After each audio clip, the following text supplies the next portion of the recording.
শেখ হাসিনা পালিয়ে গেছে আজকে 2 সপ্তাহর মতো 15 দিন আর কি। ভারত হারে হারে টের পাচ্ছে যে সে থাপ্পড় দিচ্ছে, এই যে একটা অত্যাচার নিপীড়ন নির্যাতন করে গেছে শিক্ষার উপর, সেটার প্রতিদান কিন্তু দীপুমণি এখন পাচ্ছে। বৈষম্য বিরোধী ছাত্র আন্দোলনকে কেন্দ্র করে আজকে সারা দেশে যেসব ঘটনা ঘটেছে আপনারা দেখলে তা অবাক হয়ে যাবেন।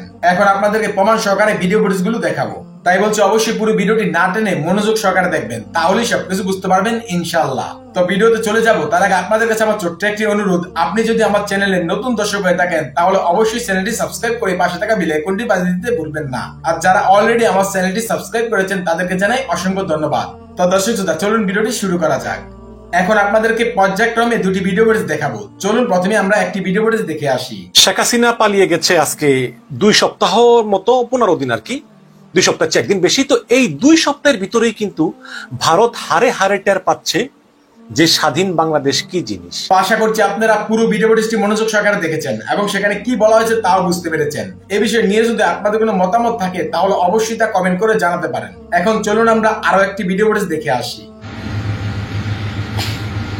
বিসমিল্লাহির রহমানির রহিম। প্রিয় প্রাণ প্রিয় বন্ধুগণ এবং প্রিয় দেশবাসী, আসসালামু আলাইকুম। আজকে দেখলাম সাবেক শিক্ষামন্ত্রী দীপুমণি শত শত পুলিশের হেফাজতে হেলমেট পরিয়ে ওনাকে নিয়ে যাওয়া হচ্ছে।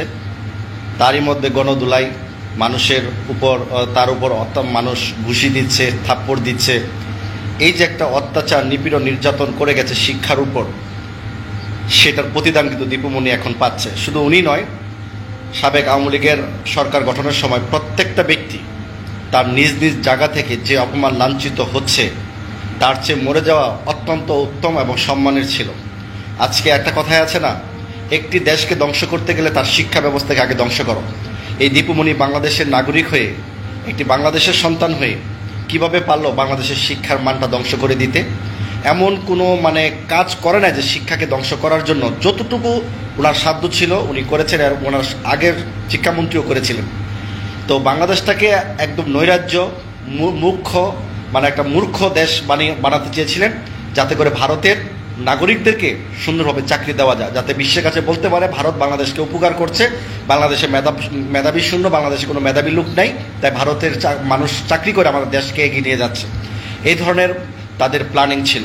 আজকে দেখেন কি সুন্দর, তার বোনের বাড়িতে লুকিয়েছিল, তার ভাগিনা সরাসরি পুলিশের কাছে ফোন দিয়ে তাকে ধরিয়ে দিয়েছে। তার আত্মীয় স্বজনের কাছেও সে সম্মানিত না, আত্মীয় স্বজনের কাছেও সে নিরাপত্তা ছিল না। এরকম আরও অনেক এমপি মন্ত্রীরা এখনও লুকিয়ে আছে অগোচরে জনগণের, কিন্তু একবার না একবার সবাই ধরা খাবে। অনেকেই ক্যান্টনমেন্টে বিভিন্ন আত্মীয় স্বজনের বাসায় নিরাপত্তার জন্য লুকিয়ে আছে, সবাই ধরা খাবে।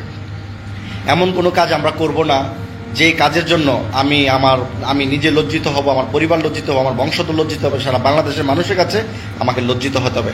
আমি আওয়ামী লীগের নেতাদেরকে বলবো, আপনারা যে অপরাধ করেছেন এই বাংলাদেশের মানুষের সাথে, জনগণের সাথে, যেভাবে আপনারা সংবিধানকে বারবার পরিবর্তন করেছেন নিজের ক্ষমতা টিকে রাখার জন্য, যেভাবে আপনারা গণতন্ত্রকে হরণ করেছেন, যেভাবে মানুষের নৈতিক স্বাধীনতাকে আপনারা ধ্বংস করেছেন, তার পাপের প্রায়শ্চিত্ত কিন্তু আপনারা ভুগতেছেন। এখন আপনারা দেখেন যে আপনাদের সম্মান কোথায় আছে। আজকে বাড়ি ছাড়া, ঘর ছাড়া, অথচ বিএনপি নেতাকর্মীদের 15 বছর যাবত তাদের ঘর বাড়ি ছাড়া, তাদেরকে অত্যাচার নিপীড়ন নির্যাতন খুন গুম করে এবং বিভিন্ন মানুষদের নিরহ ছেলে মেয়েদেরকে দর্শন করে এই আওয়ামী লীগ এত বছর রাজত্ব করে আসছে। কোনো মানুষের প্রতি তার ভালোবাসার সম্মান ছিল না। শুধুমাত্র বড় বড় মেগা প্রজেক্ট করে, মেগা দুর্নীতি করে বিশ্বকে দেখিয়ে দিয়েছে। দুর্নীতি কথা তো আর বলতে পারে না, মেগা প্রজেক্ট করে দেখিয়ে দিয়েছে যে আমরা সেই বড় বড়। আশা করছি আপনারা এই ভিডিও ফুটেজটিও মনোযোগ সহকারে দেখেছেন এবং এখানে কি বলা হয়েছে তাও বুঝতে পেরেছেন। এই বিষয়ে নিয়ে যদি আপনাদের কোনো মতামত থাকে তাহলে অবশ্যই তা কমেন্ট করে জানাতে পারেন। ভিডিওটি এ পর্যন্তই, দেখা হচ্ছে পরবর্তী ভিডিওতে। সে পর্যন্ত সবাই ভালো থাকবেন, সুস্থ থাকবেন। আল্লাহ হাফেজ।